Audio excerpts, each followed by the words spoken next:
Olá, eu sou o professor Marcos e vim apresentar a minha análise sobre ética na pesquisa online. Então, ele começa mostrando como a internet faz parte da vida das pessoas, como ela é relevante. Então, em 2018, mais da metade da população mundial tinha acesso à internet e no continente americano, 70% aproximadamente tinha acesso. Aí a gente olhando só para o Brasil, né, dados de 2017, 70% da população usava a internet, né, 10 anos ou mais, e dessas pessoas, 97% era por meio do celular, 56% por meio de computador.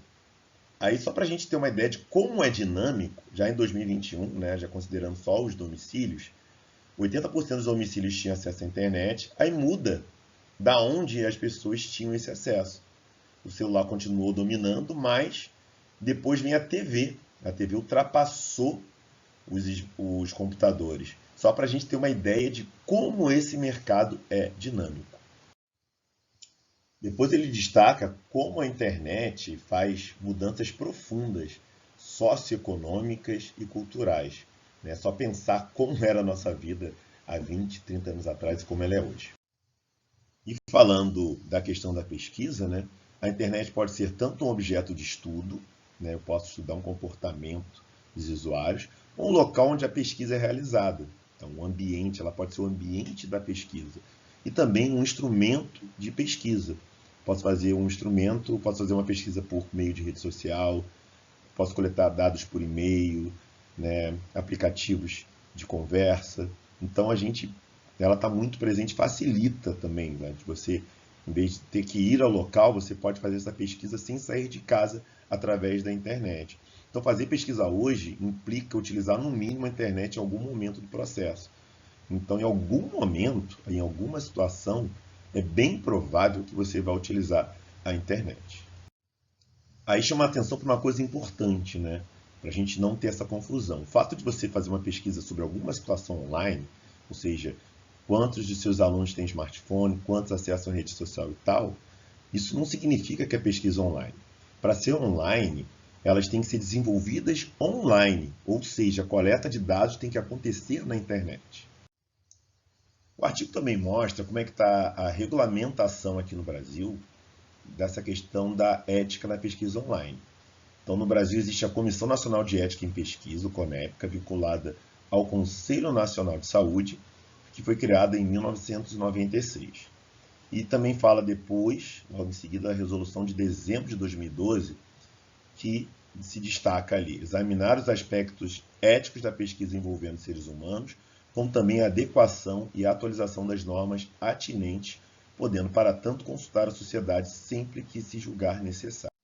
Aí ele prossegue mostrando as atribuições, que seria acompanhar o processo de desenvolvimento e incorporação científica e tecnológica na área da saúde, visando a observação de padrões éticos compatíveis com o desenvolvimento sociocultural do país.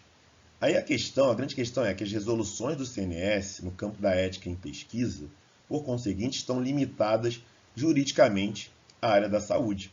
Ou seja, se você não é da área da saúde, então você não é obrigado a seguir essas normas. Então, para incorporar outras áreas, a gente vê que em 2012 é aprovada diretrizes e normas regulamentadoras de pesquisa envolvendo seres humanos. Em 2016, normas aplicáveis a pesquisas em ciências humanas e sociais, cujos procedimentos metodológicos envolvam a utilização de dados diretamente obtidos com os participantes ou de informações identificáveis ou que possam acarretar riscos maiores do que os existentes na vida cotidiana. Mas a questão é que se compreende, né, que como isso é parte do CNS, as ciências humanas e sociais, incluindo agentes da educação, não estão obrigados a seguir essas resoluções. Esse é o grande problema. E todas essas normas, elas tinham foco ali na preocupação em resguardar os participantes da pesquisa. Então a preocupação era resguardar os participantes, e não estava considerando ali as coisas específicas da pesquisa online. E, concluindo, independentemente da existência ou não do sistema de regulamentação, em pesquisa para as áreas de ciências humanas e sociais, os pesquisadores dessas áreas precisam adotar uma conduta ética. Então, independente ou não de ter uma norma, A gente tem que ter uma postura ética. Aí prossegue mostrando que no âmbito internacional eles estão mais avançados em relação a essas normas do que a gente. Aí depois tem uma discussão interessante, né, em relação às questões de internet serem específicas da ética em pesquisa online, mas também de que são similares às pesquisas que a gente faz também nos outros ambientes, né, a pesquisa tradicional. E a partir de agora a gente vai discutir 3 aspectos de preocupação em estudos sobre a ética em pesquisa online. Então, a primeira dessas questões é público versus privado. O crescimento da internet gerou dificuldades quanto a se definir com clareza o que é público e o que é privado. É só a gente lembrar de algumas postagens que a gente vê na internet, que fica bem claro como as pessoas têm dificuldade de entender o que é isso, né, essa diferença. Aí colocou aqui 3 exemplos. Quando se posta uma mensagem no Facebook e esse texto é compartilhado por milhares de pessoas, essa postagem se tornou pública ou continua privada? Se eu participo de um fórum online sobre educação e tecnologia, contendo milhares de membros, posso usar essas postagens para efeito de pesquisa como públicas ou devo tratá-las como privadas? Ao ter acesso a tweets encaminhados inúmeras vezes, né, também no WhatsApp, isso também se aplica, por distintos usuários do Twitter, como saber quem foi o criador dessa mensagem?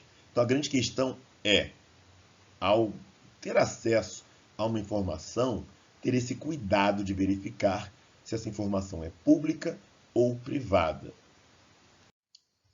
A segunda questão levantada é consentimento ou assentimento livre e esclarecido. Existe a compreensão de que uma pesquisa envolvendo seres humanos não pode utilizar dados destes sem seu consentimento ou assentimento livre e esclarecido. No Brasil, a resolução de 2016 afirma que o processo de consentimento ou assentimento livre e esclarecido pode acontecer em qualquer das fases da pesquisa e de várias maneiras. Aí aqui chama atenção para algumas dificuldades. Se você conseguir, tiver o consentimento antes, né, lá no início da pesquisa, se você estiver participando, por exemplo, de um fórum, você pode tirar a espontaneidade dos participantes ali, dos envolvidos na pesquisa. Então, nessas situações é melhor você obter, né, e a justiça permite que você obtenha o consentimento depois, para que justamente você não perca a espontaneidade dos participantes. Outra dificuldade é porque você pode estar conversando com um robô, uma inteligência artificial, um menor de idade se passando por um maior de idade. Então, essas dificuldades tornam o consentimento assentimento uma tarefa difícil quando não é inviável. Embora o consentimento ou assentimento deve ser o ideal a ser buscado, ele pode ser dispensado em algumas situações específicas. O artigo também mostra em que algumas situações, até por conta dessa dificuldade, você pode dispensar esse consentimento ou assentimento, legalmente, de forma legal. E a última questão é o anonimato e a confidencialidade, que no mundo físico ela é mais simples de ser feita, né, você ocultar a identidade do participante, mas que na internet isso pode ser um pouco mais difícil. O pesquisador tem que estar atento à questão da rastreabilidade, né? Eu pego uma postagem e coloco do jeito que ela é. Mesmo que eu coloque anônimo, a pessoa dá um Google, ela pode chegar a quem fez aquela postagem.